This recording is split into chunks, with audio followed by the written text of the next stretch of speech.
We just began. We're on page 1156. Reaching Delhi on May 11th, the group rested that night. The next day they traveled into the mountains to Hardwar. The following morning, Baba walked to an isolated spot on the banks of the Ganges River, where he sat quite still for some time. To the mandali's surprise, Baba then declared that his work in Hardwar was over, and he wanted to depart. Bao writes some prose. What might Meher Baba have been doing by sitting silently at this quiet spot for such a short time? Only one who has infinite consciousness can fathom it, because the Avatar's infinite work touches every living and lifeless thing in his infinite shadow of creation. Every particle and every being is always before his eyes. From Hardwar, Baba proceeded to Rishikesh the same day. Coming across a group of sadhus and sannyasins, Baba remarked, "Look at them. They wear long hair, apply ash to their bodies, put on robes, and give spiritual discourses. This is only an outward show. Within, they are merged in Maya. They are hypocrites. It is a sin to pretend that one is away from Maya. These so-called sadhus are full of desires and have thoughts of eating, drinking, and wearing fine robes.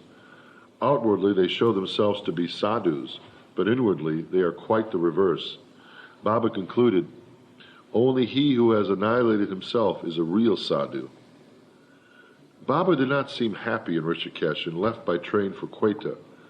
On May 16th, while discussing some points with Chanji at the town of Hardwar, Baba suddenly felt ill.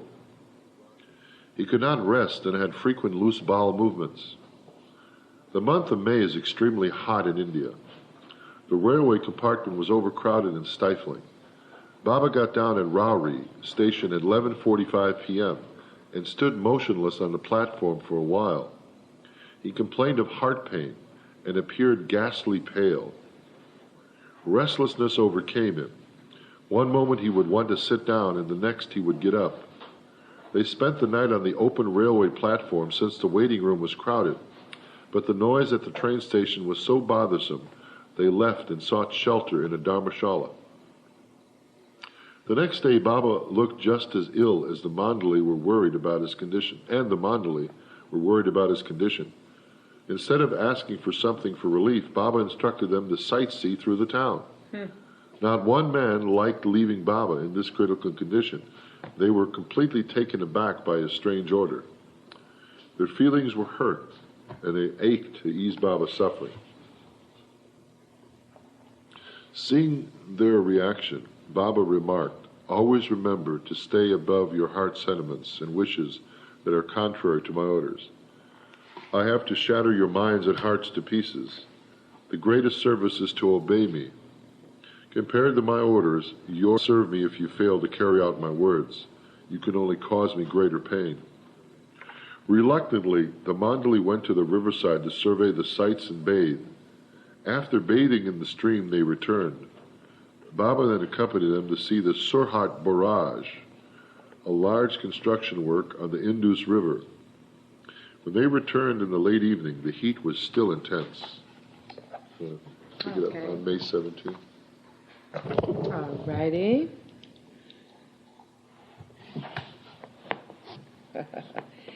On May 17th, they started from Rauri for Quetta. The train was again crowded, and Pesu had to fight his way into their compartment. Pesu was so angry that he was at the point of fighting with one of the other passengers who refused to give way. Baba had to stop him. After the train was on its way, Baba reprimanded Pesu. "Instead of conquering others, we should try to conquer ourselves. Striking out at our own wrath is more desirable than striking others. It is real bravery to control our temper, and sheer weakness to be swayed by it. Don't be like the sweltering heat of Rauri. Be like the cool climate of Quetta." Is it Quetta or Quetta? Quetta. Quetta. Thank you. Baba and the group arrived in Quetta, which is where Katie and Goher grew up. Baba and the group arrived in Quetta on the morning of May 18th. Rusi Arani was on the platform to greet them, as was Pendu. who had been staying in Quetta for the past 5 months. Baba was accommodated in Rusi's house, where his 2 daughters, Gohir and Katie, blossomed with joy with Baba's arrival. Baba remarked to Rusi, "Do you know from what distance I have come especially to see you? How fortunate you are." The next day, Baba visited Nervous's grave, and it seemed as if he had purposely come to Quetta to pay his respects to his dear friend and disciple. Baba placed flowers on Nervous's tombstone and sat quietly for a while. How unusual. Then, surveying the entire Parsi cemetery, Baba remarked, "Those who are buried here are fortunate. Because of Nervous, they are having the opportunity of seeing me today." Baba proceeded on a sightseeing tour of Quetta and the surrounding area and returned in the evening. Baba's health was noticeably better in the cool climate, but he was still suffering chest pains. On May 21st, on Baba's order, Rusi rented for the group a separate house where Baba began fasting on liquids. But the house was found unsuitable for Baba's seclusion, so a search for another place began. Like other mandali on past journeys, Chagan became a scapegoat for Baba's goading. Due to Baba's frequent taunts since the journey started, Chagan was becoming increasingly depressed. On May 22nd, Baba criticized them. "No one gives me companionship. The mandali have no thought for me. I am suffering with pain in my heart, and I have to suffer additionally because of the mandali not being in a good mood. No one has any thought for me. They only think of themselves. I can't tolerate this suffering anymore. It is killing me. You are all trying to kill me." Baba then lambasted Chagan and Bushahib for 4 hours without letting up until 7 at night. Before Chuggin. Chuggin was the brunt of the earlier problem. Remember when he was thinking about, why aren't you helping that poor guy? Now right now, Chuggin again. It's 4 hours. I mean, and Bobby and I were talking earlier. I know you did, Debbie, about how people go through rough times in life. I mean, my God, we don't know what it is to be rough times compared to what happened. Yes. The situation was so distressful that the group dreaded what would happen next. Baba concluded the scolding. "I failed to understand what Chuggin wants to suffer. What harassment I put up with. My health is very bad. You all know this, and on top of it, I have to pander to your moods." Pointing to Chuggin, Baba stated, "Now, if you want to stay, stay. Otherwise, pack up and get out. I won't tolerate this sort of behavior." After a few minutes, Baba remarked to the other men, "I trouble Chuggin a lot. The whole night he keeps watch by my side, and when he is about to rest during the daytime, I don't allow him to sleep. What can he do? But what can I do? I don't like his sleeping, and I want him to be near me, but how can he maintain a good mood without sleep? Therefore, neither of us is to blame." What a connection there, huh? "This path is strewn only with hardships, and only heroes can tread it.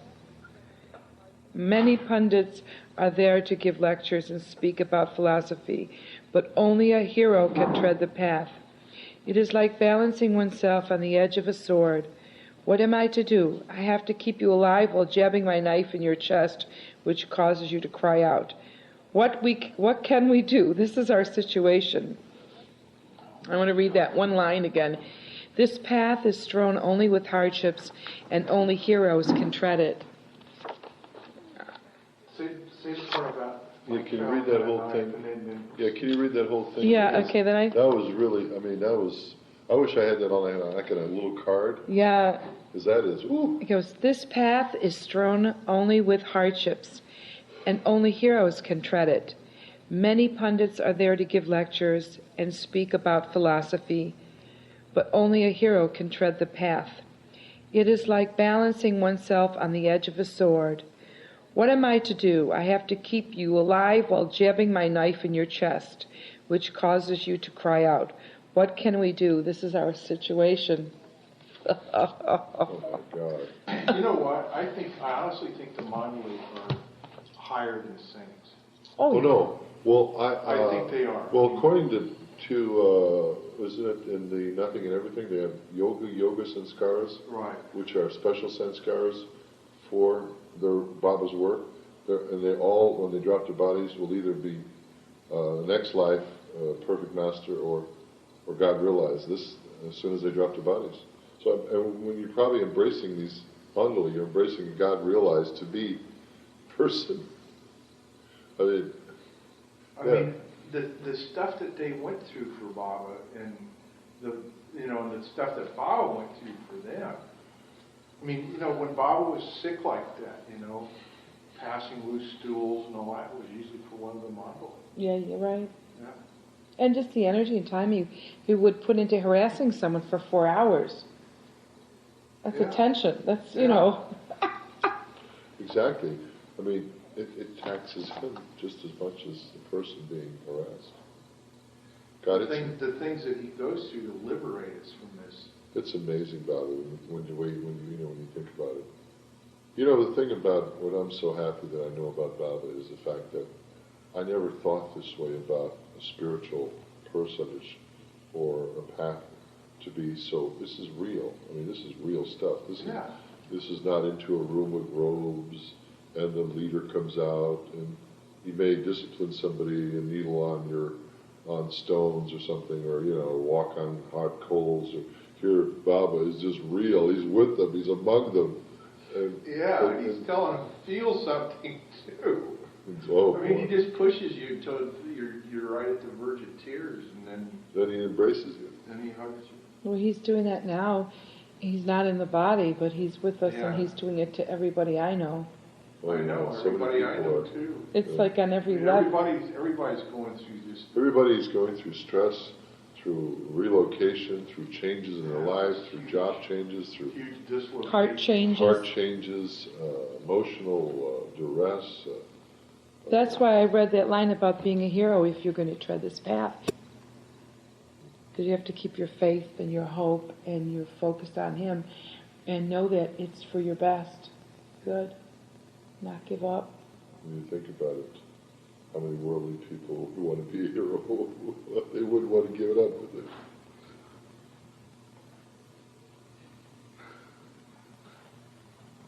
Well, there's just not a whole lot of people that get attracted. You're going to be reading soon, so don't go, darling. Matter of fact, if you're anxious to go, I want you to read, so why don't you... Yeah, Mia, we love when you read. You read very good. I'll tell you... You read so good. I enjoy it. Okay, honey, start at the top right here. Failing to find a suitable residence in Quetta, is that how you say it? Yeah. Quetta, Baba remarked to Ruza, "What is the use of your residence here when there is now no place for me to stay? You'd better take your family and leave Quetta permanently." There was hidden meaning in Baba's casual remark. Unfortunately, Rusa was only able to understand its significance after the passing of certain events. On the evening of May 23rd, Baba and the mandali left Quetta by train, reaching Bombay 3 days later. On the morning on May 26th, Kakabaria, his sister Banu, and her husband Manikita, I can't say that. Pronounce it like a syllable by syllable and you'll get it. Manikiha. Manikiha? That's good. Okay, that's good.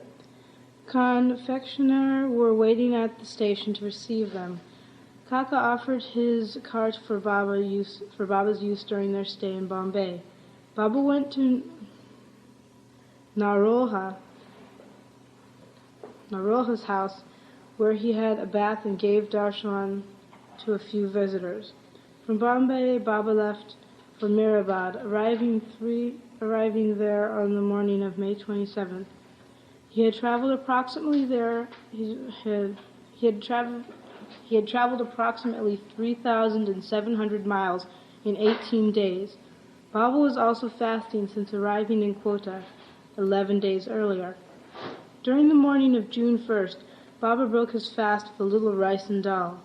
One day soon after his return to Meherabad, Baba went to the family quarters near Aragon. He sent, Aragon. Aragon. Was right? That's nearby. He sent for Vishnu. Vishnu came immediately, running to Baba barefooted. After a brief discussion, Baba directed him to go and bring Rasola. Vishnu was about to turn back when Baba directed him, "Don't walk barefooted. Take my sandals."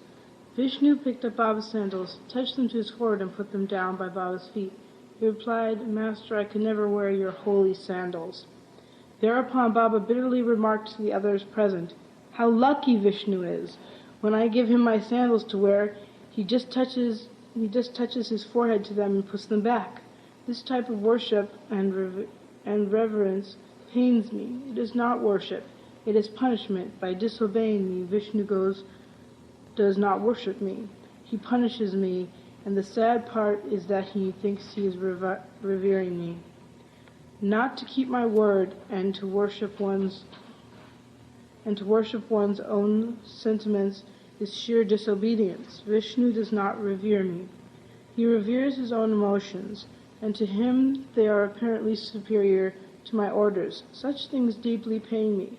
Disturbed, Changa asked, "We are not to consider your sandals are sacred?" Are you saying Chuggan? Yeah. Chaghan? Okay. "Every belonging of mine is sacred," replied Baba, "and to have a feeling of reverence for them is good. But they are not more important than I am. My word is most supreme. For that reason, revere my word rather than my things. While carrying out my wishes, let there be no room for expression of your own emotions and feelings." Baba's mood changed, and then he asked those present, "Have you ever examined what I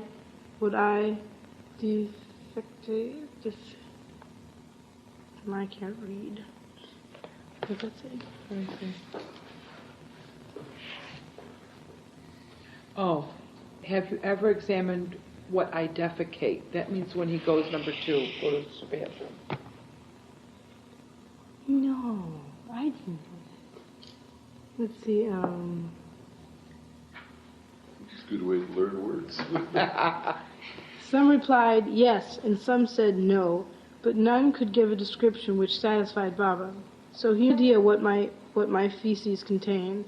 In the beginning of creation, I defecated, and all the suns, moons, stars, and universe came out. Oh my God. That is... Oh, read that again. That is... I can't believe it. Read that. Some replied yes, and some said no, but none could give a description which satisfied Baba. So he himself explained, "You have no idea what my feces contain. In the beginning of creation, I defecated, and all the suns, moons, and stars and universes came out. They are all my excrement. But just imagine, when this dirty thing is so beautiful, how can you ever imagine my real splendor? You will lose your senses if you ever see even a glimpse of it." Wow. Wow, that is... That's a lot. So you look out at the moon and the stars and all the... And then you think about what I just read. That's Baba's all the defecation. different galaxies and everything, and there's Baba's poop. Baba's poop. Boy, that'd be some of the real painting like that. Ugh. Well, it's sort of subtle. It's got to be done subtle. Wow. During this period, Vishnu's childhood friend Nilu was studying in Bombay to be a doctor. He was from an upstanding Brahmin family and attended the New English High School in Pune, where he had met Vishnu. But Vishnu had abruptly discontinued his education to join Meher Baba, while Nilu had continued and entered Grant Medical School in Bombay. Whenever they would meet, Vishnu would talk only of Baba and would often write Nilu,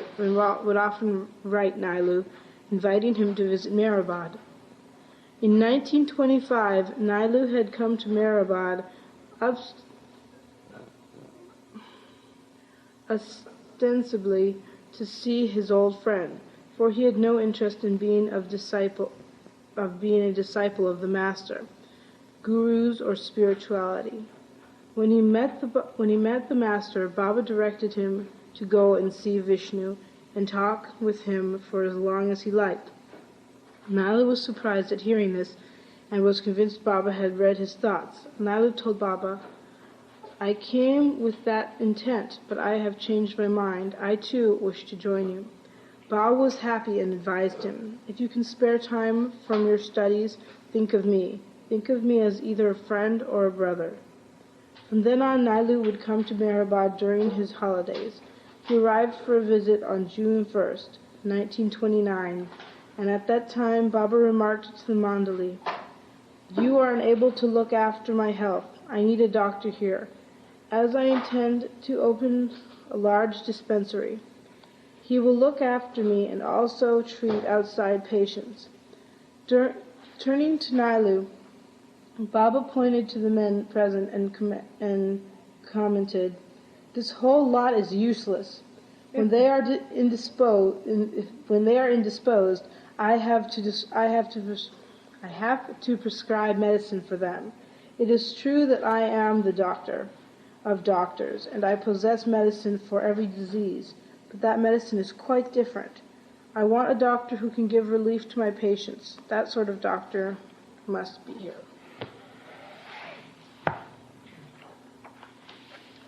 Okay, Fred. Thanks, Mia. I can't read. Let's grade me at this. It's important, Mary, that you read. It's good.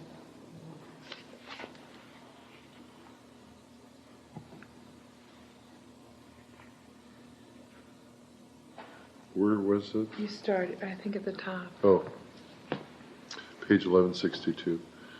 The desire arose in Nilu to stay at Meherabad, but Baba advised him, "Mind your studies and don't think of coming here yet. Vishnu will keep writing to you, pestering you to come, but ignore him." Baba's apparent unwillingness strengthened Nilu's longing all the more to stay with him. And there's a footnote on this. She really is like, she has to be to work real early at 7. She works till about 4. But she's really enjoying it. Oh, good. In the footnote 1162, it was 6 years later that Dr. Nilu permanently came to live with Meher Baba at his ashram. On June 2nd, Sidhu complained to Baba that, contrary to his wishes, Aga Ali and Aga Ali Akbar were conversing with the mandali. Those are the Prem Ashram boys. Baba called the two boys and reprimanded them for their disobedience. Ali Akbar lost his temper and shouted back. Baba warned him, "If you don't want to remain here, you better leave." In reply, Ali Akbar shouted that he was leaving. Baba snapped, motioning. "If you want to go, go. Who cares? When are you leaving?" Ali Akbar remained quiet, and Baba then consoled him, as well as Aga Ali. "You two don't know how lucky you are to be here. For God's sakes, listen to me. By listening to me, you will be able to love me." At this time, Ramaji, who was from Arangan, was one of the older students in the ashram school.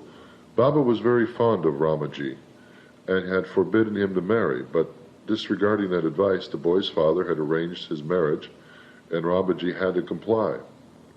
On June 5th, as the wedding procession was on its way through Arangan village, one bullock suddenly collapsed and died. Then heavy rain began falling, postponing the ceremony. The river near the village was flooded, and while crossing it, 3 or 4 persons were trapped. However, they were rescued.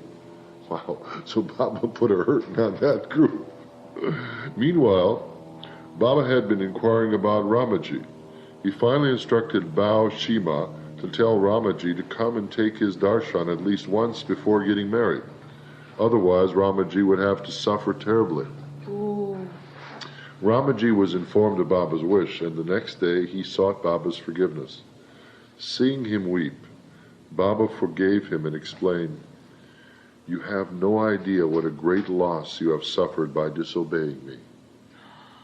But since you have repented, you are pardoned. Had that bullock not died, your bride would have died.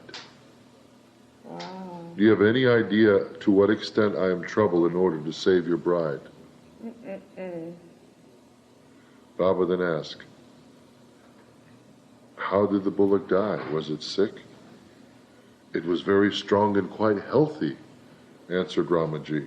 He just fell down and died. You will never understand it. Remember not to break my orders again. Yes.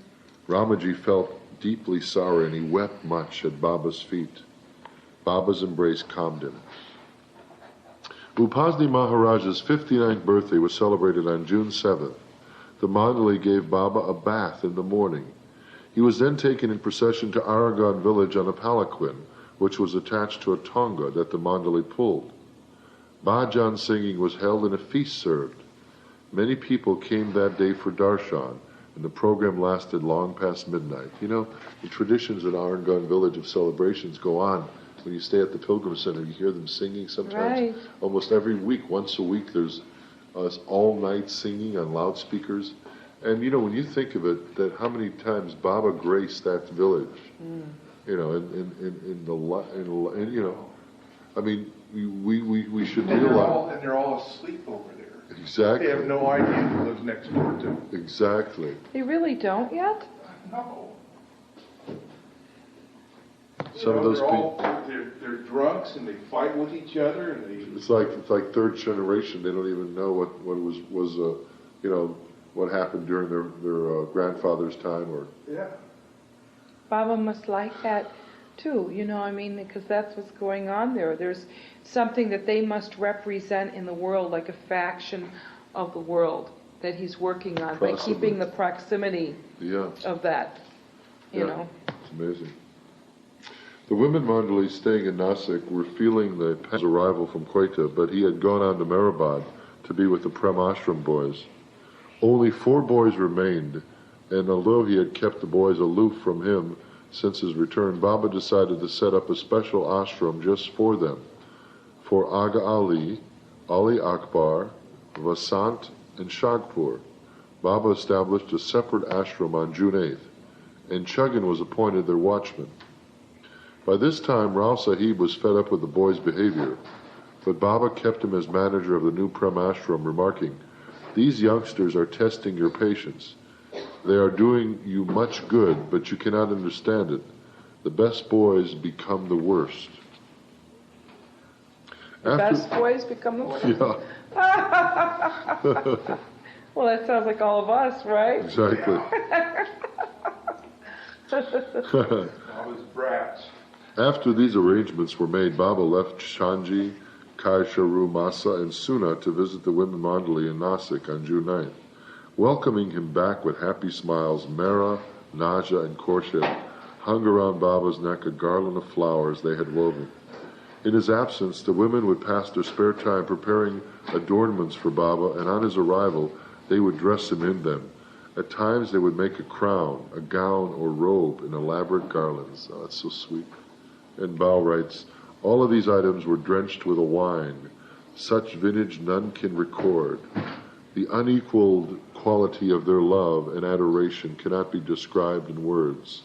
Their love transcended the effects of divine intoxication. Baba went to see the Pandulina caves in Nasik that evening.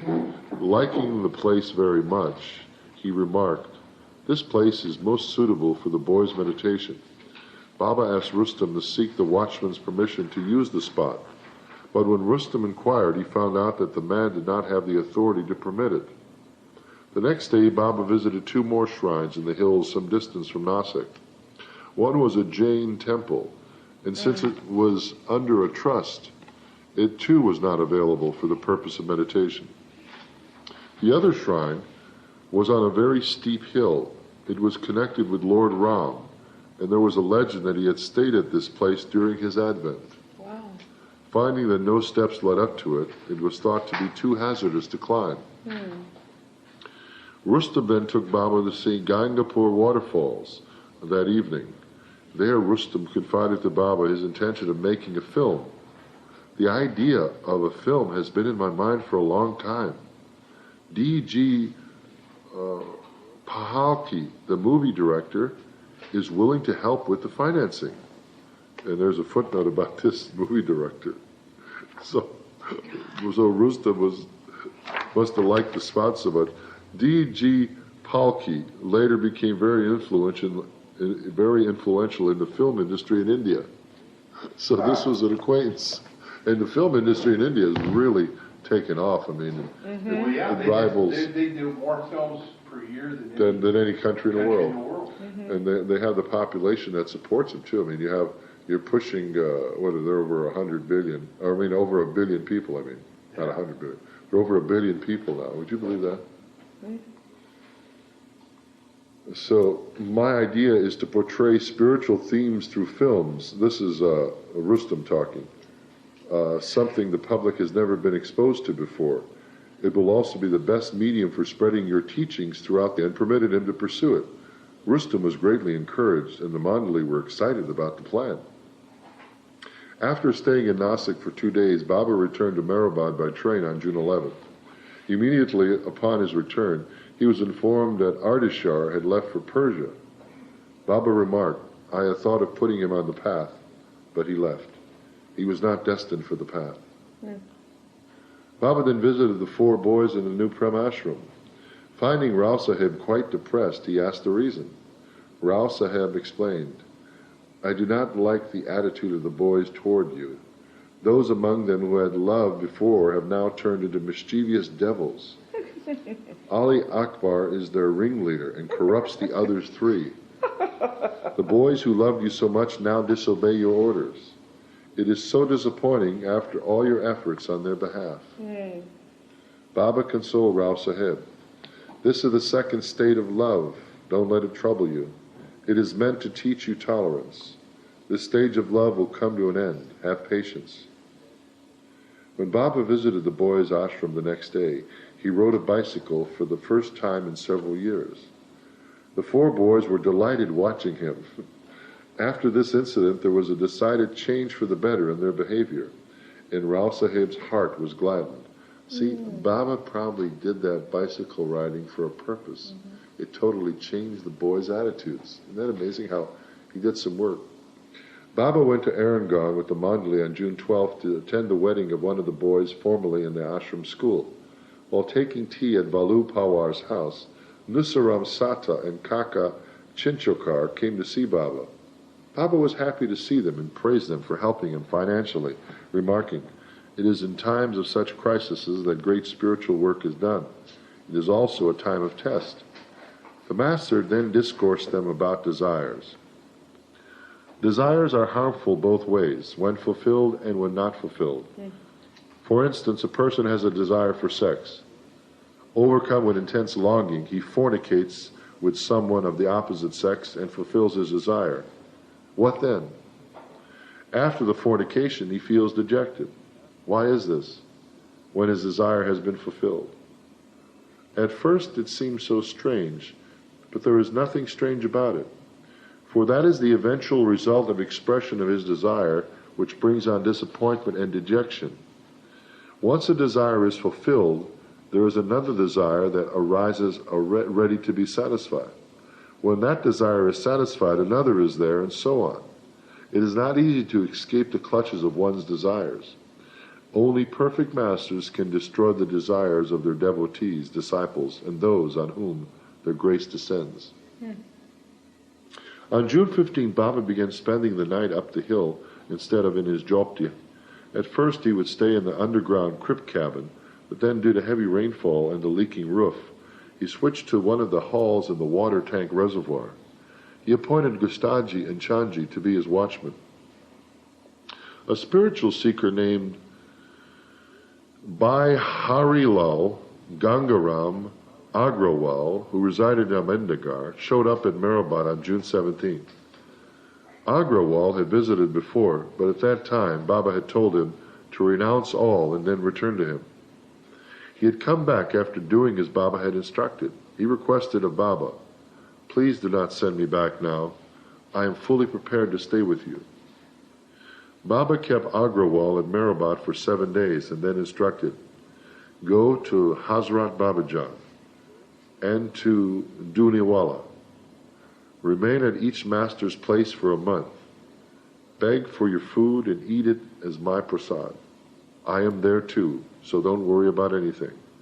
After 2 months, you should come back to Meherabad. I will keep you secluded in my jopti for 2 months, during which time you will fast only on milk." Agrawal agreed and accordingly left on June 23rd to meet Hazrat Babajan. On June 22nd, during a discussion with the mandali about overcoming lust, Meher Baba narrated the following allegory. There was once a fight between energy and lust. Energy was defeated. So mind stepped into the fight took place between mind and lust. Mind was not so easy to defeat, but in the end, lust won again. Soul challenged lust to a fight to the finish. The result of their match was that lust was defeated so completely, it never rose up again to challenge soul to a rematch. Soon after Baba's return from Quetta at the end of May. Say that one again. You like that, huh? Well, the soul triumphs. He's triumphant. There once was a fight between energy and lust. Energy was defeated, so mind stepped into the ring. A terrible fight took place between mind and lust. Mind was not so easy to defeat, but in the end, lust won again, so that's 2 down. Soul challenged lust to a fight to the finish. The result of their match was that lust was defeated so completely, it never rose up again to challenge soul to a rematch. So lust beat mind. Lust beat energy and mind. Beat energy and mind, but Couldn't beat soul. Couldn't beat soul. No. Actually, What do you think that means? it means that if you think you're the mind, or you think you're the energy, you let your energy guide you to wherever you're going. You don't look at it in a way and sort of like halt it. My God, Kennedy's finally gotten here. Jai Baba Kennedy. Jai Baba. 10 You to must be 9. half dead, Kennedy. Kennedy, you left at 7. It took you an hour and 50 minutes. Wow. That's a long bus ride. Oh my God. That's commitment.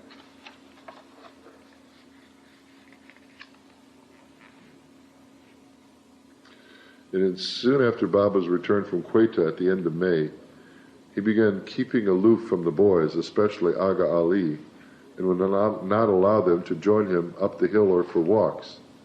This upset them, and as a result, they would not obey Ra Sahib. However, Baba's physical aloofness meant his closer inner contact with these 4 boys. With this separation, they would learn to follow the Master's wishes and prove worthy of his love. A few weeks passed, and Baba stopped seeing the boys or calling them to him. This caused unprecedented anguish in them. Hey, Jai Baba, man. Hey, Jai Baba. Hey, Kennedy, that pizza you ordered is still in the oven. Is it still in the oven? I don't know if it's any good. He told us to save the pizza at 7 o'clock. I don't know if it's any good. What are you doing? Yes. No. There was 2 slices left, that's all. Can you believe him? Look at that. That's crazy. He's finishing now, though. What he's doing now is batching Thank it. God you guys are here. Yeah, we're keeping him company. He doesn't need us to basically get in his way because he has to do this detailed batching for the. That's the whole problem. Yeah, he's doing this by zone. Did you ever get to do this with With what's his name? Harry. Sure. Harry? Yeah. You did? Oh yeah. I never figured out, but I got to do it. Did he ever show you how to do it? Because I'm trying to figure this Not out. the real details on it. Okay. You should call Mark. Does Mark have a number you can be reached? Mark's in the Bay Area. Mark is the only one who knows it besides. I don't think his cell phone would You know ring who up probably there. knows? Tracy probably knows. I bet you Tracy knows. Okay. If you want to get a piece of pizza, I don't know if it's still warm. There's that non-alcoholic beer in the refrigerator. You'll wait later? Yeah, honey. Actually, that What? super cool sounds pretty good. Yeah. There's non-alcoholic beer. It's 5 to The 9. beer that's the coldest is the ones that are in the cartons.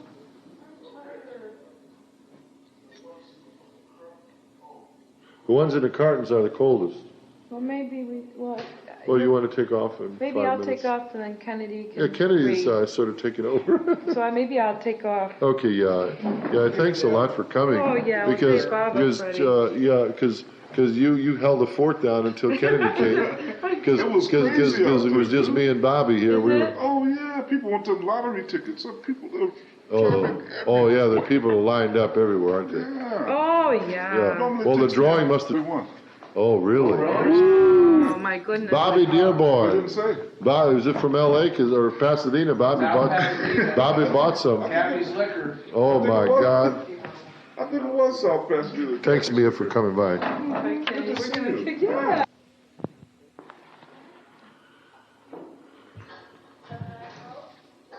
A few weeks passed, and Baba stopped seeing the boys or calling them to him in Meherabad. This caused unprecedented anguish in them. On June 17th, although it was against strict orders to do so, Ali Akbar quietly went and stood weeping by the crypt cabin. Baba came out and embraced and kissed him. Ali Akbar pleaded for Baba's permission to be in his presence. Thereafter, Baba allowed him to come for 2 hours daily for 10 days, but on the condition that Ali kept it a secret. All the temporary structures on the hill were torn down on June 17th. From June 21st, Baba began teaching the 4 Prem Ashram boys from 8 to 11 a.m., and his personal attention lightened their spirits. On Baba's instructions, Brother Jal began giving them music lessons, and Baba started cooking their meals with the help of 2 of the boys. Later in June, Baba mentioned finding employment for the iron gun boys. They should be taught to work in a printing press or how to drive a motor vehicle. But I have to see that these youngsters of today, who are the men of tomorrow, are taught morals and are fully roused to a sense of duty. Without morals, whatever they are taught, even if they are clever and pass first in their class, has no value. Commenting about the older boys, Baba stated, if they remain celibate and don't marry, it would really be for the best. They are the future workers on this path. If boys like Datu and Vasant are forced to marry, everything will go to hell. Baba later added, a trust for the Meherabad Hill should be set up in the name of these children, but before it is done, their parents must be consulted. If they want them to get married, it would be useless to put the trust in the boys' names, and there's a footnote on that matter.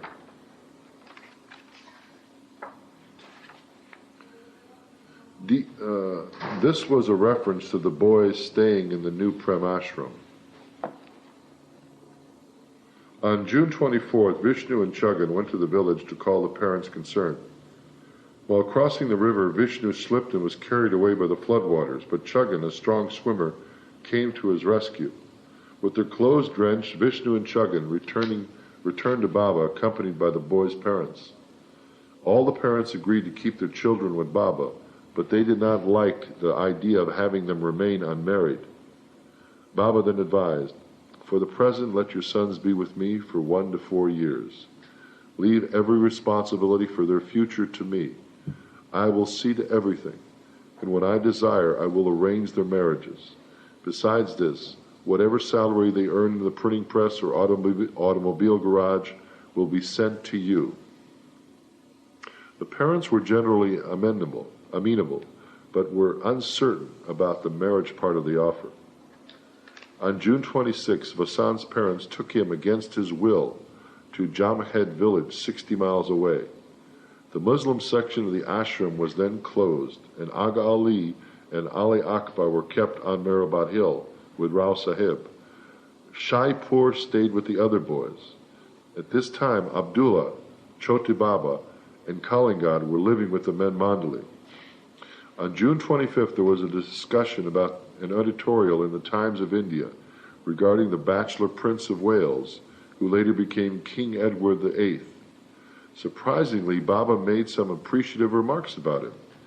He has a good character for a man of his position. He has a past connection with me and will join me. The mandali could only wonder silently, but when? Baba continued, I like heroes such as Napoleon and Shivaji. They were never cowards. Napoleon was courageous till the last. Alexander the Great was brave also. Emperor Akbar was brave, but not as brave as Shivaji. Even when the situation was hopeless, they did not run away. That is till the last. Do or die. This paragraph here at the bottom.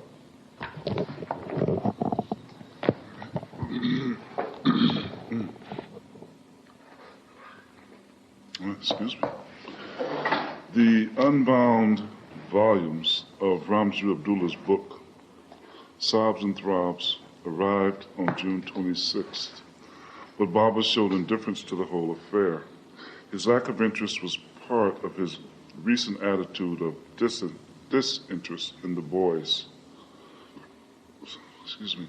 Later that day, Baba went to Nasik to visit the woman mandali and returned 2 days later. Up until then, Baba was still wearing his Kamli coat, which... Come on. Oh, Kamli. That is not in there. That is not in there. Which Yeshwant Rao of Socorro had given him several years ago, and he would not hear of any suggestion for a change.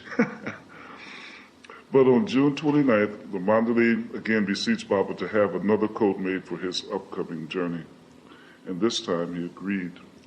Ramju soon left for Pune to buy material, while Vishnu went to Ahmednagar in search of a tailor. The chocolate-covered coat was ready in 4 days, and Baba placed it in Vishnu's care. There's some pictures of them. See those pictures?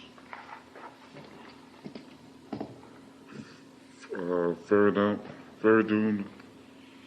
Oh, it's Padri. Oh, yeah, and who's that? That's one of the must. Abdullah, yeah. Yes. Chota yeah. Baba. Yes.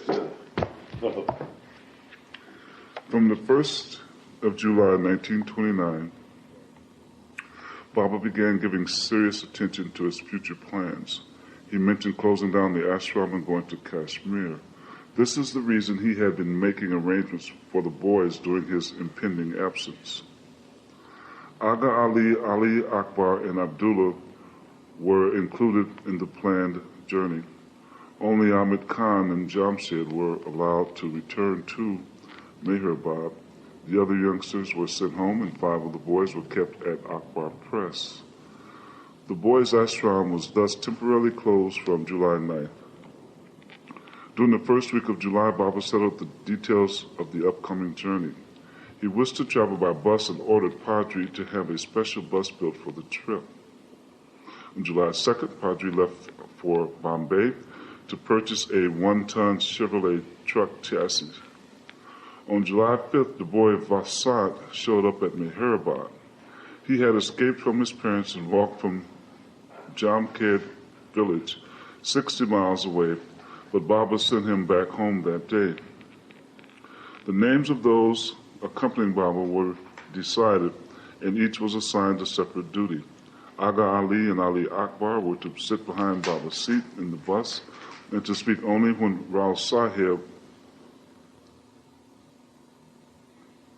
and were to speak only with Rao Sahib. Baba gave orders to the mandali not to look at or talk to the boys, and vice versa. Padri was to drive the bus, Bua Sahib was to be the manager, Ju was to speak with travelers and other persons in the course of the journey, and Vishnu was to be the assistant mechanic to Padri.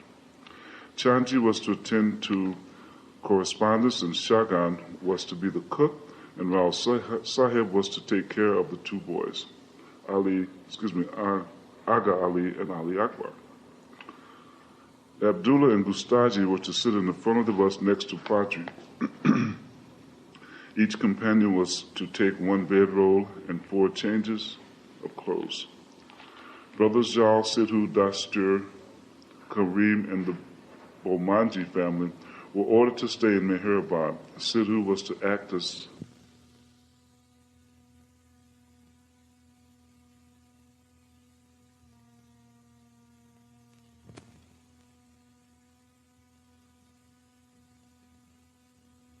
'69.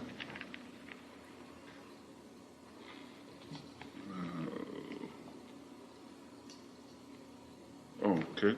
Pisu, Hami, and Dara Hosadia, who had returned to Meherabad, were sent to Bombay. Thus, by the 9th of July, all preparations for leaving were complete. The group left Meherabad in cars at 2 a.m. on July 10th. It was the 4th anniversary of Baba's silence, but he made no special occasion of it. After a brief halt at Akbar Press in Ahmednagar, they reached Nasik by 10:30 a.m. Baba met with the women mandali, and after lunch went with them to the Pandulina caves. On his return, Baba informed the women about the trip to Kashmir. Saros had driven one of the cars to Nasik, and Baba instructed him to have the body of the bus built to his specifications. When Padri bought it from Bombay, Baba wished to be in total seclusion on the journey, even while riding in the bus, so a small cabin was to be built for him around the driver's seat. While dictating these instructions, Baba took Saroshi's new camera and presented it to Aga Ali. After having not seen Baba for a long time, Syed Sahib came to see him in Nasik, and Baba had a private meeting with him. The next day, Ramju Abdullah and Ghani Musif arrived from Pune. Ramju had fallen ill, and Baba advised him to remain in Nasik and join the group in Dhulia with Padri and the bus. Baba had been invited to Dhulia by Kali Mama and was intending to proceed there from Nasik. All arrangements were thus apparently settled when Aga Ali's father suddenly showed up. He obstinately demanded to take Ali away with him. For hours, the Mandali urged him to listen to reason, and at last he relented and left. Soon after, Baba went sightseeing with the women for the day. The group left at 7 that night by car for Dhulia. After sleeping in the dark bungalow at Shandor, they arrived in Dhulia at 10:30 on the morning of July 12th. Kali Mama held an important post in Dhulia as the municipal engineer. He had arranged everything for Baba's reception with the help of Pandoba and Manakar. Upon his arrival, joyful cries of Satguru Meher Baba Ki Jai rang out. Baba was profusely garlanded with flowers, and amidst loud cheers of welcome and gladness made his way to Kali Mama's house. Even though Baba had hinted indirectly about his avatarhood, most people still looked upon him as a perfect master. He had made no direct mention or public declaration of his divine status, and for this reason people still addressed him as Sadguru Meher Baba or simply as Sri Meher Baba.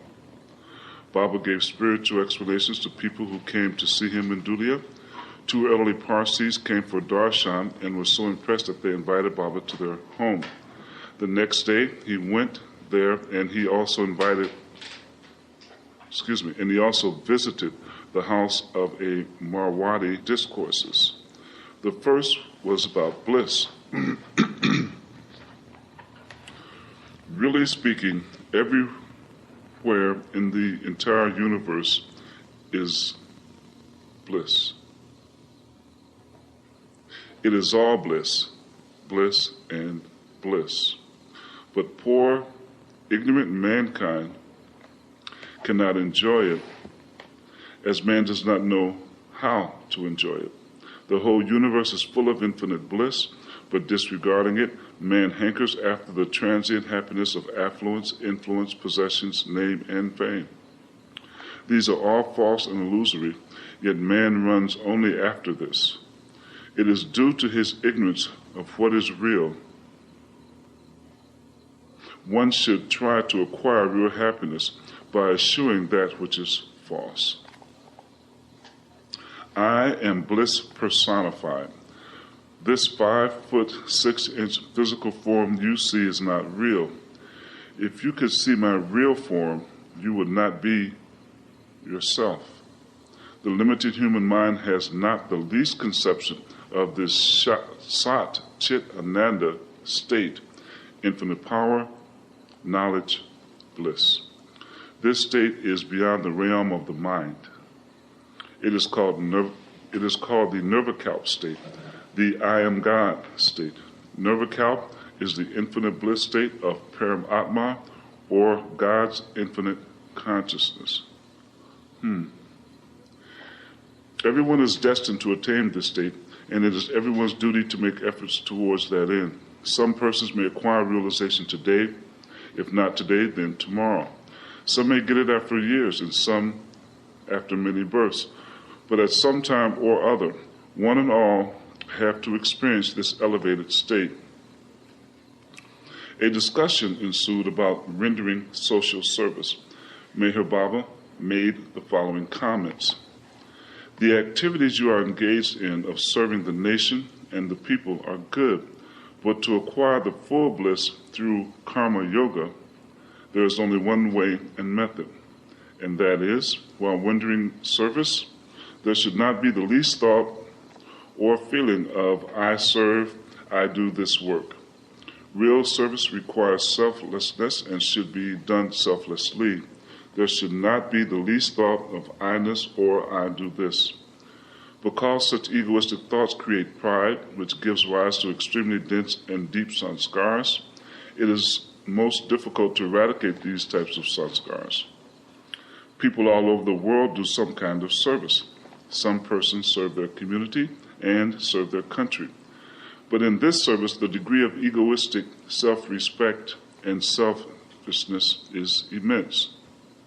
Some serve to bring their name into the newspapers, some with a view to be looked upon highly, some to gain prominence and applause, and some to appear good and decent in the eyes of others. Thus everyone serves with an ulterior motive of selfish ambition or superior pride. And this is not serving at all. What is done is all useless, worthless, and totally meaningless. Be true karma yogis, serve, but serve with absolute selflessness. Keep your I-ness at arm's length. Serve in the name of beloved God. A devotee requested Meher Baba to elaborate on bhakti yoga, the path of devotional practices. The master stated, an easier way to progress on the path and ultimately attain eternal bliss is bhakti yoga. It is an easy method in comparison with karma yoga, but it requires firm determination. There should be only one firm resolve to attain God, to realize God. The devotions offered with that firm determination will be fruitful. Devotion is not gained by crying out with some selfish motive. Oh God, give me a wife, give me a son, give me wealth. Let honors flow to me. Such devotion should be offered with the intense desire to see God, to be one with God. This one-pointed devotion should completely absorb the devotee's mind. During such devotional practice, there should be no thought of one's surroundings, one's relatives, or the world at all. Devotion does not consist in reading holy books all day long or chanting God's name for hours on end. This is not devotion. It is sheer deceit, a show. The heart should be linked with God. Even 5 minutes of real devotion without any other thought, with concentration only to God, is the real thing. This sincere devotion gradually creates the thirst to love God, and eventually it results in merging in the ocean of love divine. The more deeply you concentrate, the more intense will be your devotion, and the speedier the result. Bhakti yoga especially requires a loftiness on the part of the aspirant. It will come naturally in the course of time as the mind becomes more absorbed in devotion. The more detached it will become from the world and its affairs. This is not the case in karma yoga, where the connection with the world is maintained. If both bhakti and karma yogas are practiced together, all the better. But it should be in the way which I have described. These two yogas need wholehearted, intense longing and selfless devotion to realize God.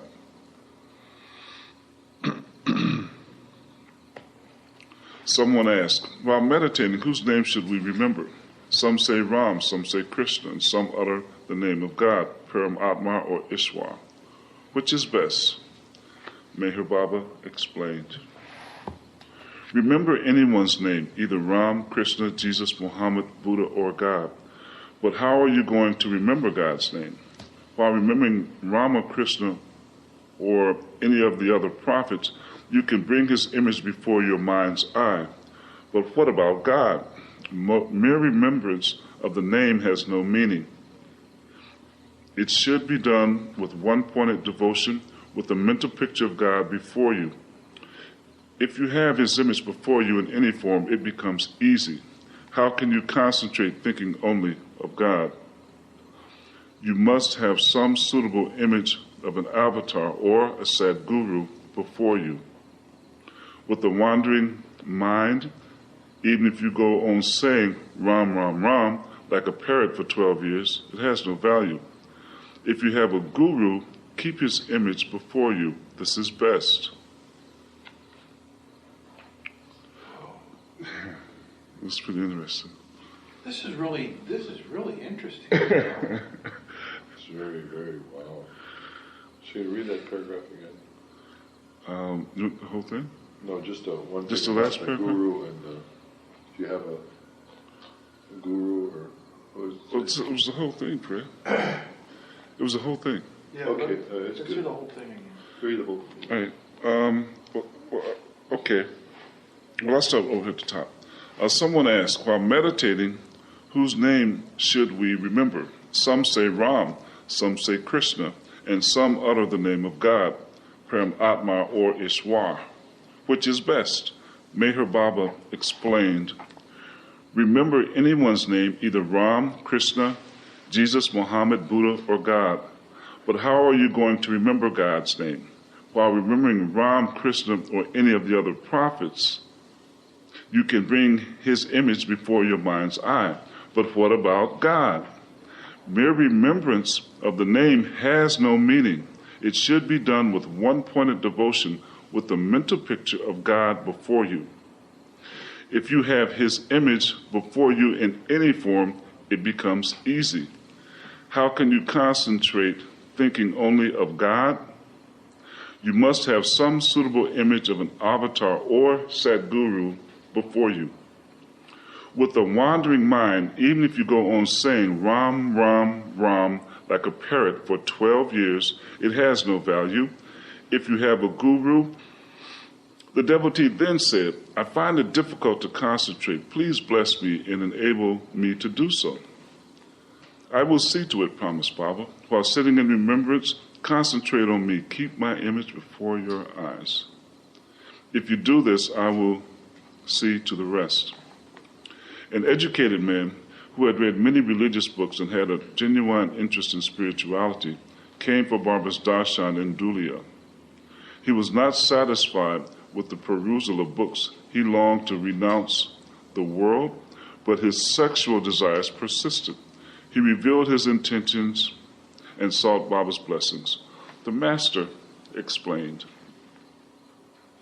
renunciation is the stepping stone to the spiritual path. As soon as renunciation is born, the pilgrim enters the path. But such renunciation is most difficult. It is not an easy thing. The reason is that the mind, which is the root of all disturbances, must be stopped. When it is annihilated, only then does renunciation happen. but it is not easy for the mind to either stop or be annihilated. It is as difficult as carrying the Himalayas on your head. The affliction of the mind should go. Then complete renunciation comes. To get rid of this mental curse, you should try to have the longing for divinity to such an extent that you forget yourself. To gain renunciation is to lose yourself, and you can only lose yourself when your every thought, word, and deed keeps beloved God present and your lower self absent. In Dhulia, a Brahmin priest lived in a room adjoining the mandalis. Every morning he would get up early and loudly chant Hindu shoklas, or verses, from the Shastras, scriptures. The mandali complained about this to Baba.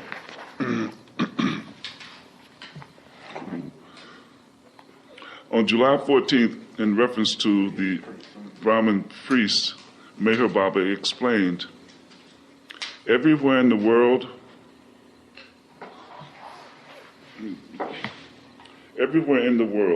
in the name of prayer and worship, this sort of useless babbling is going on. Nothing is gained by it. It has no substance. Those who practice it derive nothing from it. Do they for a minute think that loud noises can bring results? For years on end, it has been happening, and it will go on for years to come. For ages, the Brahmins, the Malvis, the Dasturs, and the priests have been muttering hired prayers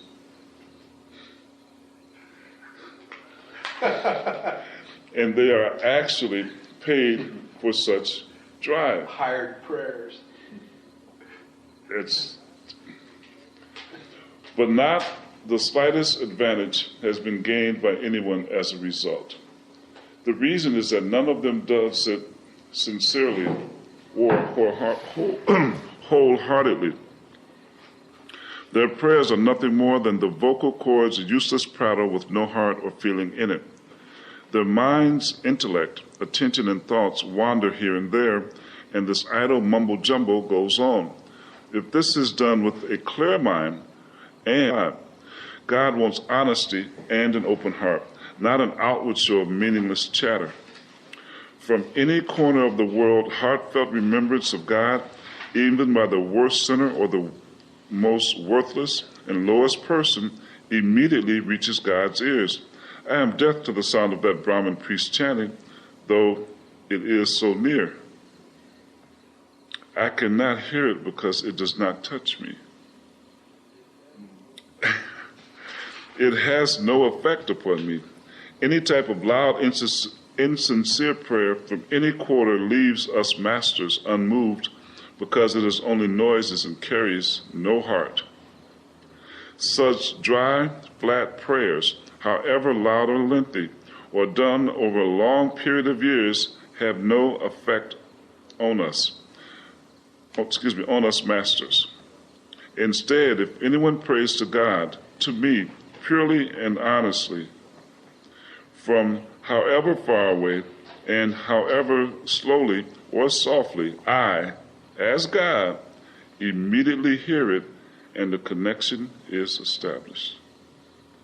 For example, take a long-distance telephone station. Other telephones are connected to it, and the desired connection is given immediately upon dialing. In the same way, the Kuta is humanity's central main station, and if one remembers him sincerely and wholeheartedly, from however long a distance, one's cry is heard and the connection is made. There is no question of distance here. The Kuta is the center, the focal point, equidistant from one and all in creation. And he, as this center, serves the purpose not only for this world or universe, but for the three worlds and their various levels and planes. But how is it possible that all prayers are heard at one and the same time? How is it that the prayers and calls of millions of persons bring immediate connection with the Kutub? The answer is simple. What is a Kutub? The ruler of infinite and unlimited powers. To him there is no question of 1 or 21, 1,000 or 100,000 or millions and billions. Everyone is equal in his eyes. But your call should be made from the innermost depths of your heart. It will then reach his ears irrespective of distance or traffic on the line. All prayers and sounds are a mere show if they do not originate from the heart. If not, then such prayers, however loud, however long, are quite meaningless. But compared to this, offering hired prayers to Brahmins, Dasturas, Malvis, and priests is much worse. It is nothing short of sheer hypocrisy. Wow. Take a break. I got to stop for a minute. Take a break. Man, oh man. Jai Baba. Here we are at the Lord Meher meeting. It's Tuesday, the 14th of April. Tomorrow is tax day. If anybody still has to pay the taxes. And we're reading the biography of the Avatar of the Age, Meher Baba, Volume 4, covering the years 1929 to 1932. This is, of course, authored by our dear brother, Balko Churi. And on page 1174 is where we pick up things from last week. On July 14th, in reference to the Brahmin priest, Meher Baba explained, "Everywhere in the world, in the name of prayer and worship, this sort of useless babbling is going on. Nothing is gained by it. It has no substance. Those who practice it derive nothing from it. Do they for a minute think that loud noises can bring results? For years on end it has been happening, and it will go on for years to come. For ages the Brahmins, the Maul priests, have been muttering hired prayers, and they are actually paid for such drivel. But not the slightest advantage has been gained by anyone as a result. The reason is that none of them does it sincerely or wholeheartedly. Their prayers are nothing more than the vocal cords' useless prattle with no heart or feeling in it. Their minds, intellect, attention, and thoughts wander here and there, and this idle mumbo-jumbo goes on. Wow. It is done with a clear mind. If it is done with a clear mind and with all sincerities, one prayers reach straight to God. God wants honesty and an open heart, not an outward show of meaningless chatter. From any corner of the world, heartfelt remembrance of God, even by the worst sinner or the most worthless and lowest person, immediately reaches God's ears. I am deaf to the sound of that Brahmin priest chanting, though it is so near. I cannot hear it because it does not touch me. It has no effect upon me. Any type of loud, insincere prayer from any quarter leaves us masters unmoved because it is only noise and carries no heart. Such dry, flat prayers have no effect on us masters. Instead, if anyone prays for God to me purely and honestly, from however far away and however slowly or softly, I, as God, immediately hear it, and a connection is established. Well, you were talking about that earlier, about prayer, remember? Yeah. For example, take a long-distance telephone station. Other telephones are connected to it, and the desired connection is given immediately upon dialing. In the same way, the key tube is humanity's central main station, and if one remembers him sincerely and wholeheartedly, from however long a distance, one's cry is heard and the connection is made. There is no question of distance here. The key tube is the center, the focal point, equidistant from one and all in creation. And he, as this center, serves the purpose not only for this world or universe, but for the three worlds and their various levels and planes. But how is it possible that all prayers are heard at one and the same time? How is it that the prayers and calls of millions of persons bring immediate connection with the Quitu? The answer is simple. What is a Quitu? Quitu, the ruler of the infinite and unlimited powers.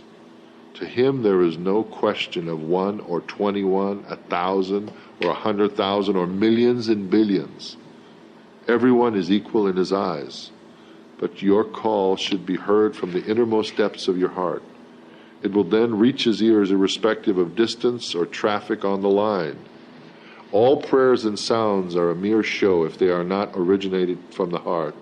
If not, then such prayers, however loud and however long, are quite meaningless. But compared to this, offering hired prayers, people, I guess, pay the Brahmins. Hired prayers through Brahmins, Dasturs, Malvis, and priests is much worse. It is nothing short of sheer hypocrisy. They do that in like Catholicism and things. You pay for. It's right. They have offering, give it, otherwise, your prayer really won't be heard. In other words, they're thinking like the money. You're paying someone to pray for you. Exactly. The money helps convey the prayers. Yeah, or like their prayer is better. Like Exactly. Oh, isn't that? Someone questioned Baba, if it is done with a feeling of devotion, is it bad for a person who has no time to pray himself to have it done through a medium? Will you pray for me? I'll pay you. In reply, Meher Baba stated, this is total foolishness and completely absurd. It is an excuse and a useless pretext. It does not hold water. It is an insult to one's common sense. Can prayer? It is beyond one's imagination. While still being lured by Maya, it is like throwing the burden of one's actions on the shoulders of others and paying them money to take him to God. It is a pretense for keeping oneself immersed in Mayavic pleasures. It's like, but you know something? I've had people, like, I don't want to mention names, from my former jobs, who said, Fred, we know you're into Bob and all this. Pray for us, man. We're going to Vegas, man. We're going to hit it big. You know what I'm saying? They ask you for some kind of prayer for whatever, reason, to gamble. Or people like in the lotto. Last week it was big, and I know people were saying, oh, pray for me, I want to hit it. Over 100? 102 million. And how many people did get? Three win it. No, but one was a group, wasn't it? One was a group of 20 or 30, and the other two got 34 million each. Or whatever, 30 million. A person says, I have no time to pray. Why not? Because one is unwilling to spare time for it? It is a meaningless excuse to cover up one's preoccupation with the world and lack of time due to one's desire to remain involved in Mayavic pursuits.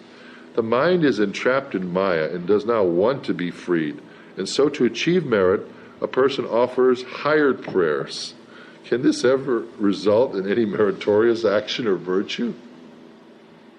If you want to remember or offer worship to God, do it honestly and loyally with all your heart and mind. Even if you can only remember or pray to Him a few minutes each day, do it sincerely. Compared to babbling for hours on end, a sincere prayer of 2 minutes has more effect. It immediately reaches God's ears. The reason is that God always listens to the voice of the heart. On July 13th, on the bottom.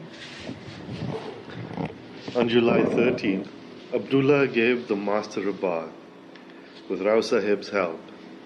Afterward, Baba put on a new black coat and gave the chocolate-colored one to Ali Akbar. On July 14th, Padri, accompanied by Ramju, Rustam, and Freni, arrived in Dhulia with the new bus. Rustam and Freni left for Nasik that evening after meeting with Baba, and a program of bhajan singing was performed until midnight. Kale Mama and his family took great care seeing to Baba and the Mandali's comfort. The whole family was absorbed in Baba's love and dedicated their lives to him. Kale Mama's two sons, Babu and Murli, were still in Meherabad. Babu was longing to be with the master permanently as one of the Mandali. At 10 in the morning on July 15, Baba left in the new bus for Indore.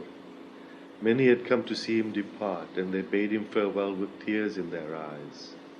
Baba's special cabin had windows on both sides and a separate door.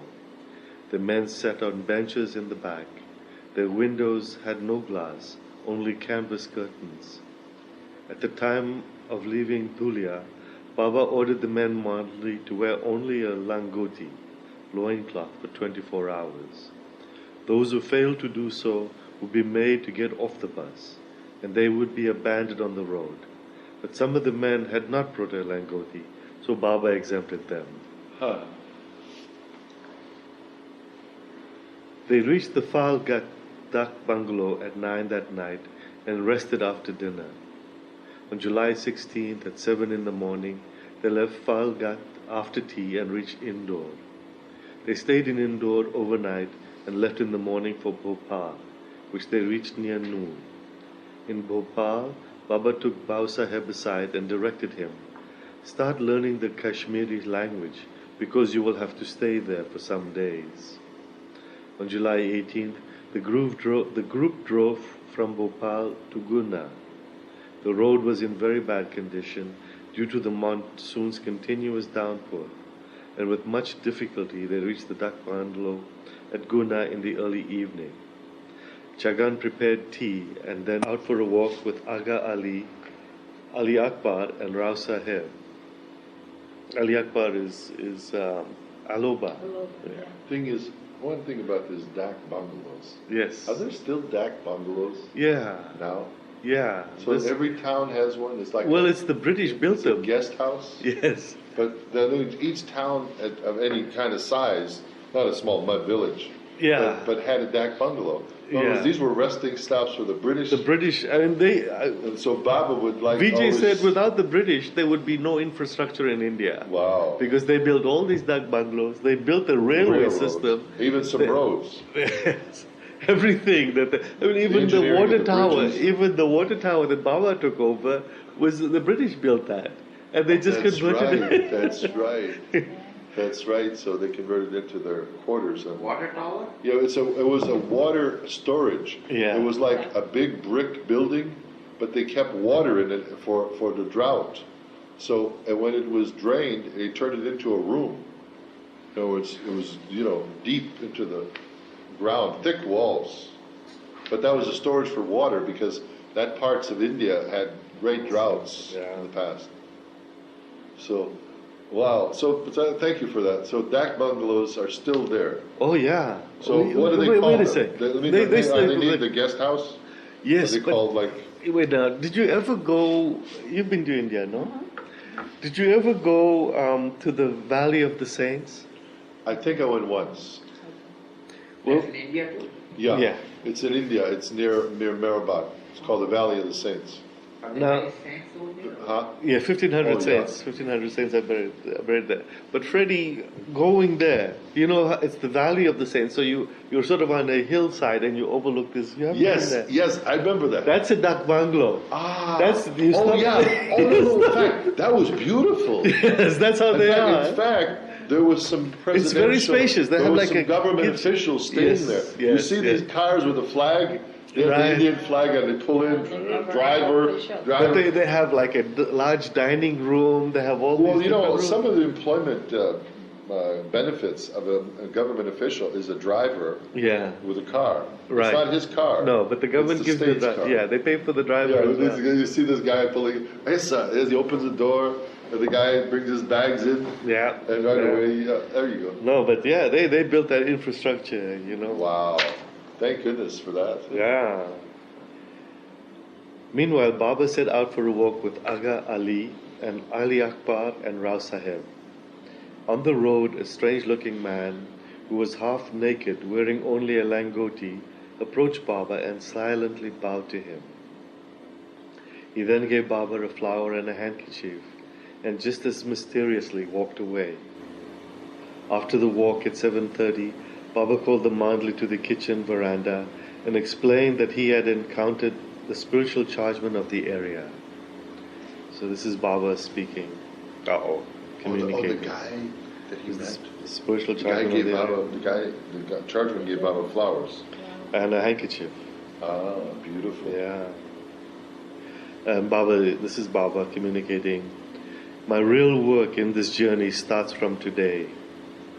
As you are aware, all my movements and such journeys in particular have some significance.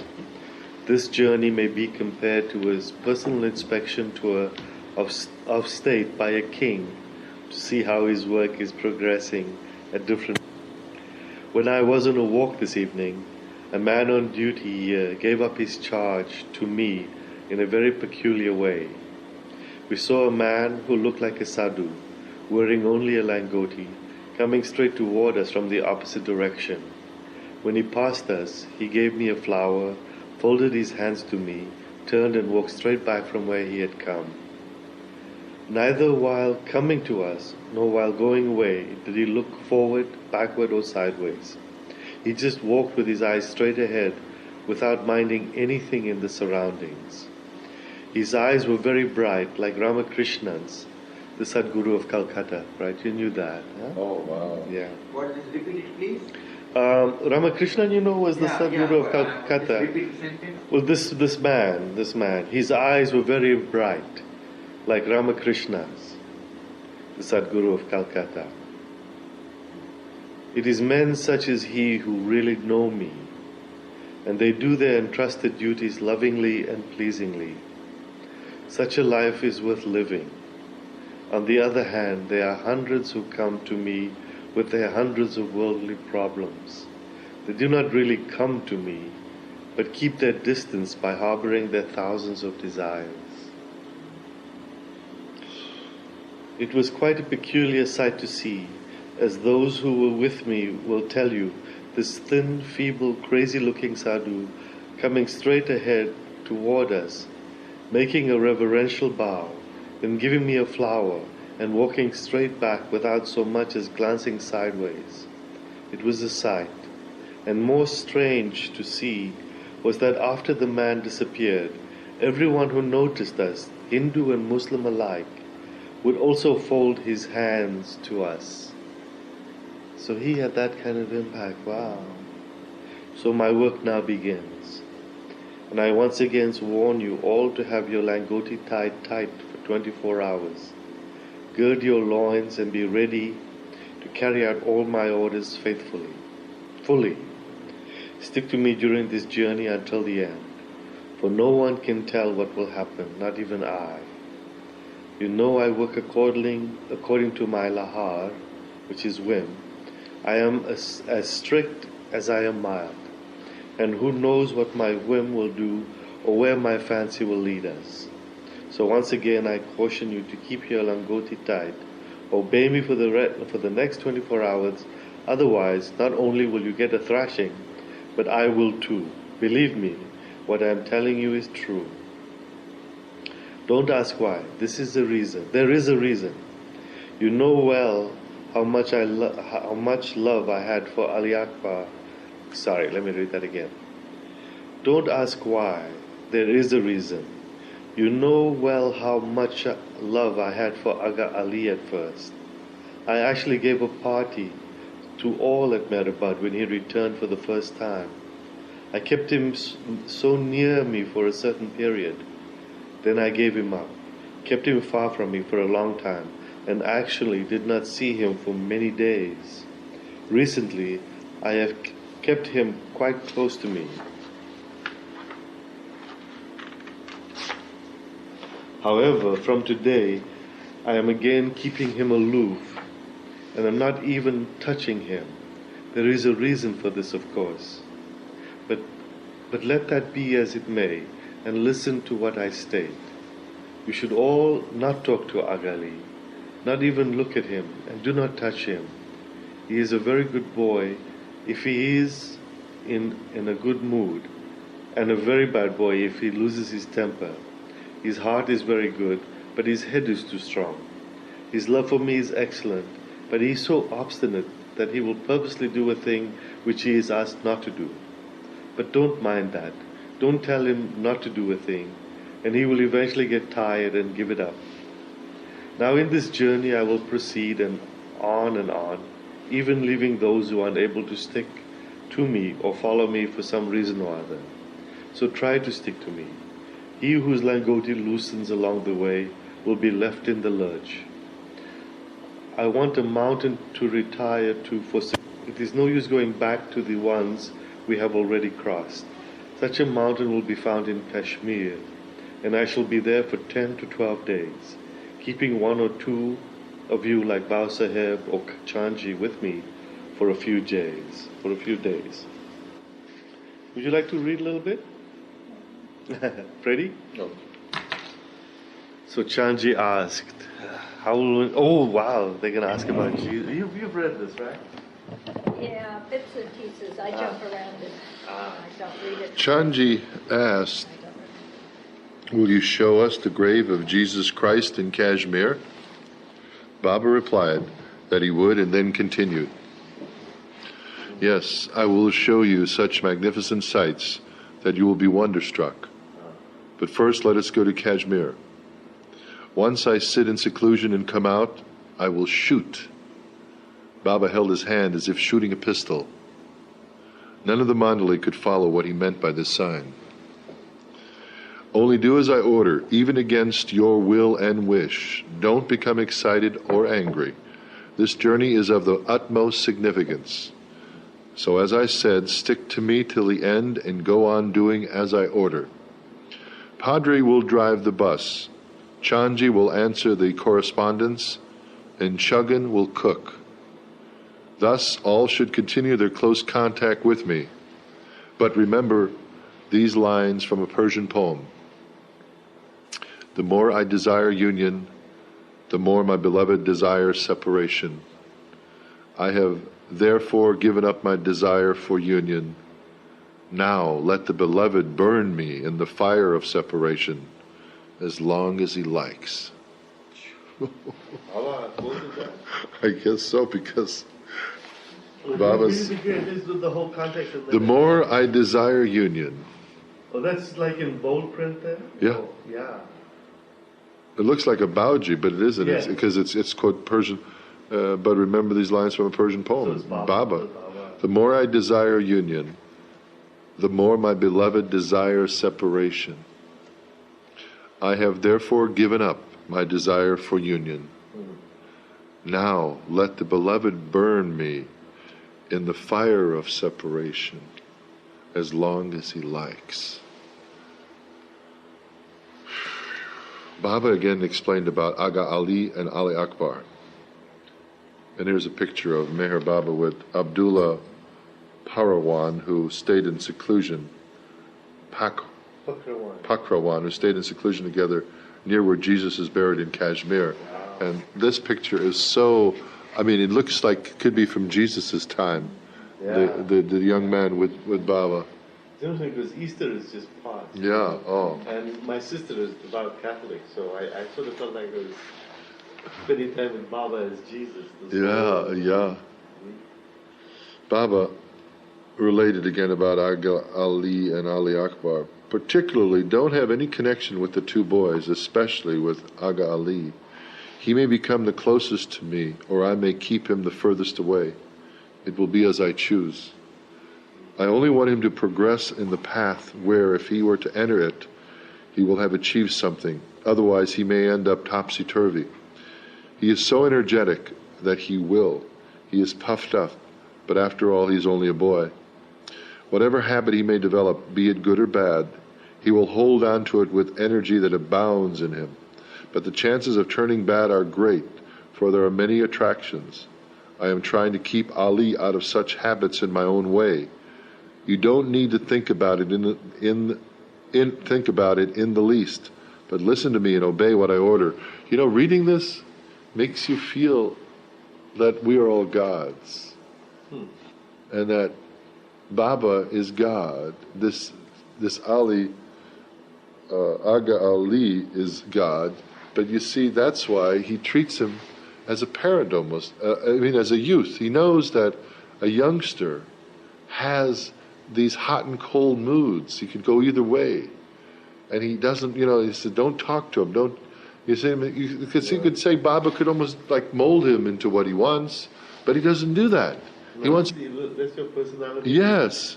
This is an amazing, amazing paragraph. It really gives me some insight into spiritual matters. A fraction. It's a great photograph. Oh, man, I love that. I've seen that face before. It's a very interesting face. You look at but you look at that guy. That's a heavy-duty face. When you're looking at that, both Baba and Baba looks like a lion. Oh, he looks like a lion, and that kid. He doesn't look like a kid. His face looks like a wise man. He looks so serene. Oh yeah, very serene.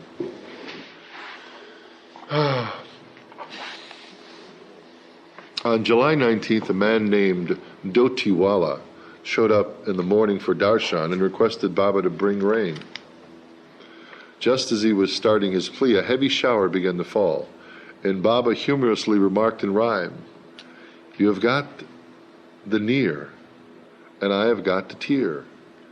Near means water, and tear, T-E-R, means arrow. So Baba said, you have got the near, and I have got the tear. In other words, you've got the water, and I have got the arrow. Due to the downpour, they could not leave Guna as early as planned and left around 11:30, reaching Shivpuri in about 2 hours. In Shivpuri, they went to see Sakhya Sagar Lake. That's a lake. And Rasahib took out a pair of binoculars and began scanning the scenery. Baba snatched the binoculars away and ordered Padre to throw them into the lake. Upset, Baba slapped him so soundly that Rao Sahib's face turned red and he began shaking. Baba directed him to abandon the journey. Rao Sahib was overcome. Baba rebuked him. Despite my warning, you have allowed your langoti to slip. Then winking, Baba joked, better pull it up. If it slips any further, people will laugh at you. Rao Sahib forgot his anguish and burst into laughter. Wow, so Baba noticed that the langoti had become loose. He didn't even notice. Right, because he was at the scenery. He's looking. Yeah, wow. Returning, all left for Galwalior, which they reached at 8:45 and stayed at the Park Hotel. On the morning of the July 20th, Baba took a stroll with some of the mandali. Meanwhile, Vishnu and Gustaji went to the market, and Chuggan was busy cooking their meal in the hotel. They're cooking in their hotel rooms. In India, they do that, though. Oh, yeah. You go to some hotels, you see that they have their little cooking utensils, and their little portable unit, and they're lighting, making chapatis. Baba visited the Galiwar fort, and after lunch, they left the town at 2 p.m, reaching Agra that evening. Wow. At this point of the journey, Chuggan was in a very bad mood and not talking to anyone. In Agra, they stayed in the Empress Hotel in the cantonment area. I got to remember that. I don't know if you think it's still there? Yes, it is. In the cantonment? The cantonment, yes. Is it there? Yes, it is. Well, you went by it? Well, I know it's there. You do know? Yes, I was just there. What's the name of the hotel? The Empress Hotel in the cantonment area. Yes, it's still there. Wow. That would be, I bet you it's a third-class hotel, though, like No, it's a second class. the Empress Hotel. The Empress Hotel. What town? In